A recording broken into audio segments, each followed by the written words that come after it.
Welcome to PodBiz, the money behind the mic, where we get into the business of podcasting. I'm Norma Jean Belenke, a podcast and media strategist. And I'm John Kiernan. I'm a podcast producer, and we're asking the question that's on everyone's mind. Where is the money in podcasting? Each week, we talk with podcast industry professionals, marketers, and creators who are turning podcasts into a thriving business and making the industry what it is today. With real revenue, real strategies, and real results. If you're looking to grow or scale your show, and of course monetize, you're in the right place. So let's get down to PodBiz. Today we're talking to Adam McNeil, Senior Vice President of Client Services at Adopter Media. Today we'll be talking about the surprising relational aspect of podcast advertising placement, where the industry's headed, and how he got into podcasting because of a toy and an Instagram Live. Let's get down to PodBiz. Hi Adam, how's it going? It's going fantastic. I'm real happy to be here. We're so excited you're joining us here today. Well, let's get into it. Where's the money in podcasting? Money in podcasting still on the ad side of the industry. I think everybody wants it to be in all these other areas like creator-owned businesses, et cetera, but it's still ads that are fueling most of the ecosystem right now. Okay, pretty straightforward. And you also work on the ad side. Tell us a little bit about Adapter as well, because part of your job is to place ads within podcasts, correct? Yeah, that's correct. So we're a podcast advertising agency. We represent about 24 D2C brands, and we mostly focus our energy around host-read, episodic, placed ads that are typically endorsed. Almost always. Sometimes we just do the host read, no endorsement. So we've been doing that for about 8 years with brands like Blue Chew, Fume, Lumen, Apostrophe, Magic Spoon Cereal, you name it. Been at this for a long time. And so we live in a particular facet of the advertising industry, which is host-read, performance-oriented ads. So when we talk about that side, that usually is a differentiation from what I think where the lot of money is coming in from, which is programmatic or brand awareness type advertising that has really come in and inflated our numbers to, I think, what Owl & Co. projects like $7 billion, which can I be honest for once? Am I allowed to give hot takes here? I think that number feels so bullshit to me because it doesn't feel true to life of what I see going live on podcasts, from what I see from the SEC filings off of iHeart, what I see from the SEC filings off of Veritone, and from other publicly held companies. So Owl & Co., $7.3 billion. It just feels excessive because when I look at the Veritone filings, it was like somewhere around 200 million. When you look at iHeart, they were doing about 400 million. And those are some of the bigger entities. Ad Results, Oxford Roads, probably somewhere in that $50 to $300 million range per year. So 7.3 billion just feels unrealistic when the biggest players in the space are barely making up 10% of that number. Yeah, that is a hot take, but I also see how you kind of came to that. And from what you guys do, when we're talking about host read, right, and we're talking about testimonial, tell us a little bit about what that's like, right? Because I think we've all heard a podcast where the host is like, I love this product, but they actually have to try the product, right? Yeah. So, it's not that complicated at the end of the day. When we work on a campaign for a brand, we will always ship out the product to the host, hopefully a couple of weeks in advance. Sometimes it's a little tighter window depending on the avails, et cetera. Ideally, we get product in their hand. They get an opportunity to experience that. We do an onboarding call with the host where we say, hey, how has your experience with this brand's product been? Here's what we want to push forward in terms of campaign marketing and messaging. Here's kind of the general outline of what we'd like you to say in your ad read, but honestly, lean into it to the best of your ability because you know your audience better than we will ever know your audience. So we trust you, but here's what the general guidelines are that we have seen success across creators on. That is the general process of how you get a good host read. Now, you can complicate that more, you can simplify that more if you really want, but that's the bread and butter of what makes a good host read endorsed ad, and that's how we work in that process. So yeah, you're right. But frankly, not everybody does that. And I think that's where we saw lots of issues a couple of years ago where there were, creators that were getting in trouble for giving endorsements for products that they didn't use. It's the same reason that many, many years ago on Instagram, there's a big court proceeding regarding Kim Kardashian and the non-disclosure of ads, which then led to Instagram using #ad in all of their ad supported content. And so more of that has come into podcasting for good reason. And it's a good protection to the consumer and to the listener at the end of the day so that they know that what they're being promoted is being paid for. And that's I think a security that we as listeners deserve.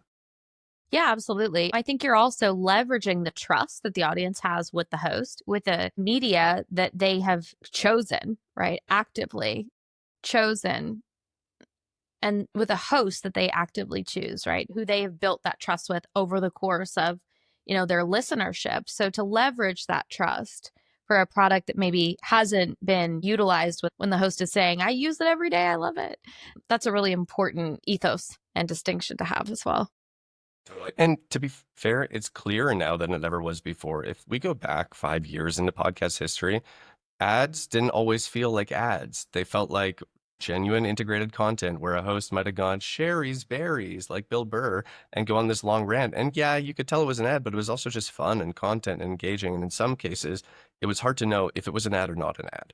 Today, because of the way that dynamic ad insertion inserts ads, you can almost tell, and we've trained listeners to understand that this is an ad. I think us as brand advertisers have to get more and more creative and savvy about how we make that ad better, more engaging, and worthy of the consumer listening to it and then taking action. That's the hardest part of my job now. It used to be getting the right deals, right negotiations, getting the right placements, finding the right show. I think that's honestly the easiest part of the job now. Today, it's how do we execute well on creative to make sure that that ad retains that listener and leads them to action. Yeah, absolutely. And I think that also speaks to how the industry itself has evolved, right? You went from getting the clients to now running those accounts and really managing those relationships between brands and creators. Yeah, absolutely. So tell us how you got into the podcasting industry. Total fluke accident. Years ago, in the peak early days of COVID, I was playing a game called Kendama. It's a Japanese ball and cup game. I was in university, or I had just finished university, and I was traveling and competing in this game. Think yo-yo. I got a couple behind me if you're watching on video, and if you're only listening on audio, imagine a yo-yo, but it's a ball on a string connected to basically what looks like a wooden hammer with 3 cups, and you can do tricks and stunts and all this stuff on it. And so I would travel across North America competing and professionally playing the game. And when COVID hit, all of those events shut down, and I was left in the middle of Saskatchewan with no source of community for this. And so I went live on Instagram to talk to people who would talk to me. It was mostly for my social anxiety, where I said I needed to talk to someone about this. And so I brewed coffee and I talked, and sure enough, people said, hey, you should do this again next week. And week after week, this happened until all of a sudden I had a podcast where I was doing this weekly live on Saturdays, talking about coffee and Kanama, and it became The Review. Fast forward years later, I had ad support, I had monetization through other channels, and I was running one of Canada's biggest events for Kendama when COVID kind of ceased and we could finally do events and activities there. And so that was my personal podcast journey. I became a podcaster. Simultaneously during that season, I got a job working for a startup in Calgary called Fume. And Fume is a no smoke, no vape, no nicotine replacement for the hand-to-mouth habit of smoking. I was responsible for building and leading their influencer marketing program. I had no experience in this, but I knew the CEO was a startup. They didn't pay me much. And so I was like, sure, I'll take the experience. And in January of 2021, we ended up running into a pretty severe issue where we were getting kicked off of Facebook ads because they thought we were tobacco, getting kicked off of every other ad platform because they were like, oh, this is a vape, this is tobacco, when neither of those things were true. And so we just dealt with lots of complications. And the one avenue that opened up for us was influencer marketing through podcast advertising. We had a network reach out to me and say, hey, have you ever considered doing podcast advertising? And had I not had my own sponsors on my podcast, I probably would have written them off. But I knew through my experience that it was working. So we took a shot on it and threw $3,000 to $5,000 at it.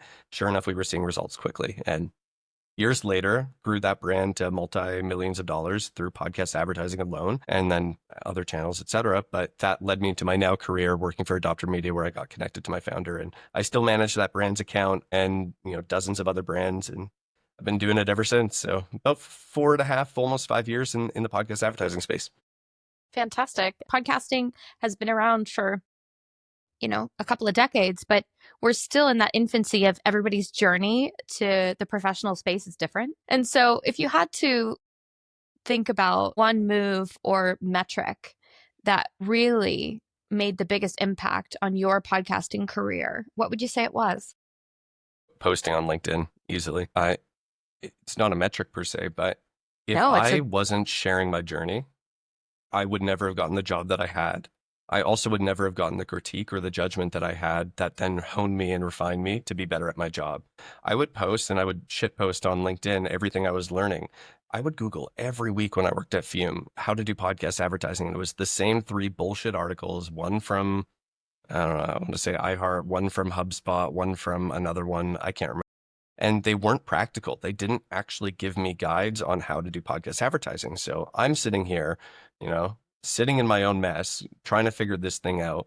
So I realized, oh, well, maybe if I'm the guy who starts sharing my story online, people will then come to me and tell me, you're an idiot, do this instead. And more, what I realized is I wasn't an idiot. And I had people go, whoa, whoa, whoa, this is how you do it? And somehow I became a subject matter expertise or expert over the course of the couple of years that I've been posting, and still is a habit of mine because I like living in public. I like having public criticism come my way. It makes me better. I don't take offense to it. And it's how I got connected to Brittany Clevenger at BetterHelp, who connected me to my job, my founder of Adopter Media, Glenn, years later. And so I still preach, live, and believe in the power of putting yourself out there and allowing people to tell you you're an idiot. I love that. No, I think it's one of those things where you were like, who's the adult in the room? It's me. Yeah, exactly. Except I And you're like, did wait, not where feel is like it? an adult. Where's the adult? Fantastic. That's such a great story. And I think LinkedIn is such a great platform for sharing subject matter expertise in podcasting because we're still a small community. It's still a small pool of people and everybody knows each other and everybody's still learning from each other as well. Yeah, I mean, I go on LinkedIn and that's where I get half of my insights on how to do anything these days. I don't know. There's so much wisdom and smart people that live there and post there that if you just spend enough time sifting, you'll find some really good stuff. Thanks for joining us here on PodBiz. If you like the show, please subscribe and write us a review on Apple Podcasts. It really helps other podcast pros find the show. Thanks so much, and let's get back to PodBiz. Well, what's something that people don't know about what you do? I think the part about podcast advertising on the creator endorsed side of the industry that people don't put enough weight on is the people side and the relationship side of this industry. Now, I'm going through, and I was telling you before our call, I'm training 3 media buyers on our team right now. They've had 0 experience in media buying. We're bringing them into this space and training them. Frankly, to teach you how to identify what a good show is, what rate we should be paying for it, the value that we think it's going to drive for a brand, does not take that long to teach. However, I can teach you all the analytical tools to make that evaluation. What I can't easily teach you is how to build a good relationship with the network that's going to sell you that show at the rate that you need it to be at, because it takes time to build those relationships. It takes trust. It takes transparency. It takes not lying and just knowing what you're doing to then earn that reputation over time. I can tell you firsthand, when I worked at Fume and then brought Fume over as a client to Adopter Media, the disparity of what I was paying for the same shows as what we were paying as an agency, because Glenn, our founder, had years of relationships with some of the same shows where we were getting extra value out of them and all these extra things. It's unfair. It is genuinely unfair to the brands that are coming in all bright-eyed and bushy-tailed that they think they're going to get all the great value. They aren't, because they don't have the relational equity that gives those good deals to them. And so I think more than anything, from day one, you have to give, and give. Because if you want to end up receiving the value that you will ultimately need to thrive and succeed in this space, you have to first give. And I live and breathe Adam Grant's book, Give and Take. It's like my favorite book that I've ever read. And I think fundamentally, if you just give freely and willingly, be transparent about your results, be transparent about what you need, the right things will end up coming to you and you will find those relationships and build off of that. That has been my success. That has been Adopter's success. And I can confidently say we've taken a lot of clients from other agencies in the past. And I look at the rate difference of what we get versus what they get, and it's unsurmountable. And it's truly because we have gone out of our way to build those relationships. But here's where it's not clear. It's not clear on the programmatic side. So what value do you have relationally when you just put your ad campaigns into an engine that the price is already predetermined and all it is analytics and reporting tools? There is no advantage. There is no, relational equity that you get with the platform. Maybe if you spend enough, you get a discount at some level. But at the end of the day, on that side of the aisle, it's all about the analytics and reporting and about what inputs you give in. And that, to me, I'm not interested in it. I love people. I love the relationship side of it. And that's where I think podcasting will fracture in probably the next 2 to 3 years, maybe 5, where there's going to be the cohort of people like myself and on our side that are still very on the creator endorsed side. And then there will be the programmatic side that will be filled by all the data analysts, the marketing gurus that worked at brands, and the people that know how to put in the right numbers to get the right outputs and game the system. That's just not a game that I'm that interested in playing. Yeah, it's interesting.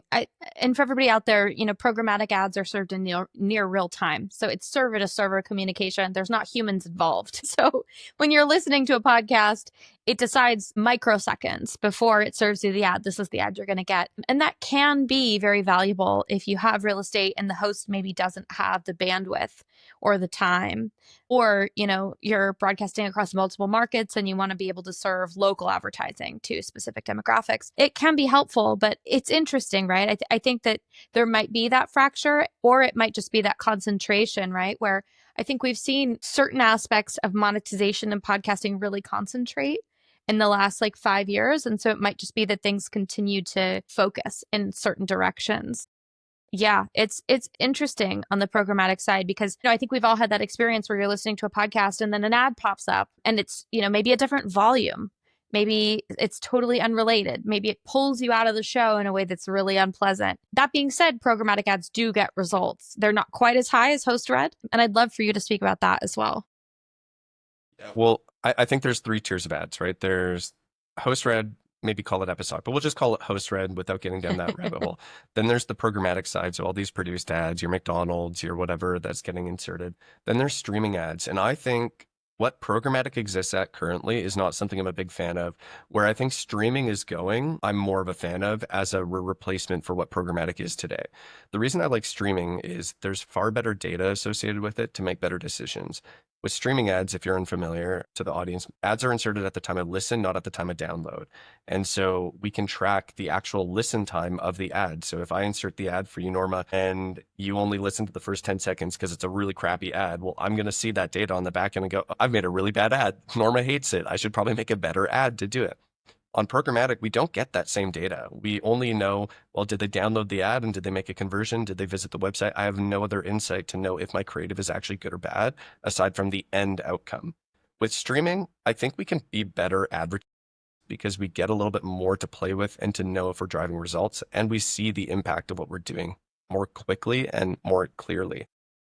In my personal opinion, I'm not a big fan of programmatic right now. I think it has lots of flaws. I think the listener experience is not enhanced by programmatic ads. And I would argue that host read ads can enhance the listener experience, not detract. Like genuinely, even though they're advertising a product to you, if it's done well and with class and with taste, it can actually be an uplifting experience where people then like the ads that are in the content. And so what we need to do at the very end of the day is make sure who is the most important stakeholder, and it is will always be the listener. If we are not prioritizing their experience on your content, you are going to slowly detract them from your audience. And the more that you make them have a worse experience, the less impactful your advertising will be to them. And the less impactful your advertising will be to your audience, the less revenue you will generate for your podcast. So if you do not prioritize your listener experience, everything else will crumble as a result. So I highly, highly urge podcasters, don't be stupid with your audience. Respect them dearly. Respect the audience. I feel like that needs to be on a t-shirt. I'd wear it. Yeah, I'd wear it too. We could whip that up afterwards and make those, ship them done. out to the audience. Get ready to buy our merch. Speaking of monetization, well, if you had to start over again, because you've had such a unique journey, is there anything you do differently to grow faster or smarter? The thing that I learned later was focus on a few really, really good partners. When I first got into the space, I was keen to focus on content first, not partners first. And when I say partners, I think like networks. So I really like working with Crooked Media, QCode, Audio Boom, etc. They're a really great partners to us because we've invested a lot of time with them. We get a lot of value with them, and they end up servicing our needs well for our clients regularly and consistently. Instead of spreading the wealth of a campaign coming in, say I have $100,000 and picking a show from this network, a show from that network, and a show from that network, it's better and wiser to just focus your spend on a couple of networks that are going to overwhelmingly service you. You can negotiate a little bit better, and you know that you're going to be a priority there. When you only buy 1 or 2 spots at a small network or at a larger network, you don't get the same level of service or attention on that campaign, generally speaking. Focus your spend where you can. Be selective with the people that you work with, and be quick to find out who you should not be spending money with. More than anything, Glenn, our founder at Adopter, probably the wisest thing he ever told me is our job as an agency isn't just to make the best buys for our clients, it's to help them avoid the worst ones. And that's because oftentimes I see brands that come into podcasting, they spend all their money with the networks that shall not be named, that I do not like working with, and then their campaigns fail. They come to us and we talk to them and they say, oh yeah, podcasting doesn't work. And I say, Yeah. Oh, you're an idiot. You spent on all the wrong networks and all the wrong shows. Of course it didn't work for Client you. relations. You're an idiot. I love it. So in You gotta terms tell them of what you think. helping, no, of course, but in terms of helping clients avoid those worst buys, what do you advise? Like, what are some best practices? Well, first off, absolute transparency from us. So we don't live with a veil. I show my clients exactly how I vet shows. So I want my clients to be able to do my job for me at the end of the day, because I don't want them to think that what I do is complicated. It really isn't. What they're hiring me for is execution and relationship. Strategy, they should be fully bought in on. They should know exactly what I'm doing. And if they're not, then that's a problem. And I'd say, okay, well, then I'm just not the right guy for you and we're not the right team for you. And so if they understand our process, then I can then show them why I don't like to buy with certain networks, i.e., without naming networks that mostly run tons of programmatic ads. They have a crazy amount of frequency. And even though they're one of the largest networks in the industry, they're one of the worst networks to buy ads from for a myriad of reasons. But that network is a criminal in this space because they continue to get brands into podcasting and then they burn them out. They lose all their revenue. They lose all their money. Then they write off podcasting for forever. And so what we do is we show them why it doesn't work on those networks and say, here's the reasons why we don't like to buy with them. If they were to change this, I would buy from them, and here's why. That has to come from utter transparency. Otherwise, it's just, they think, oh no, he doesn't want us to buy there because we might make more. I don't know. Like, there's just so much unneeded skepticism. And so for me, transparency is definitely the arbiter of success there. Absolutely. But we're not naming names. Not naming names. I would never. Good. Well, Adam, it's been such a pleasure to have you on. Last question. What are you most excited about in podcasting coming up? I'm looking forward to a little conference coming up in Calgary in September. It's called Pod Summit. It's local to where I live. It's kind of fun. It's the first time I've ever had podcast people come to me. I always go to them. And so, to be honest, that's probably the thing I get the most excited about. And I like seeing the people in the industry. There's probably other things I could say. I'm excited for the day that we don't have to define what is a podcast at a podcast conference. That's probably the other thing I'm most excited about. Absolutely. Well, Adam McNeil, Senior Vice President of Client Services at Adopter Media, it's been such a pleasure. Thank you.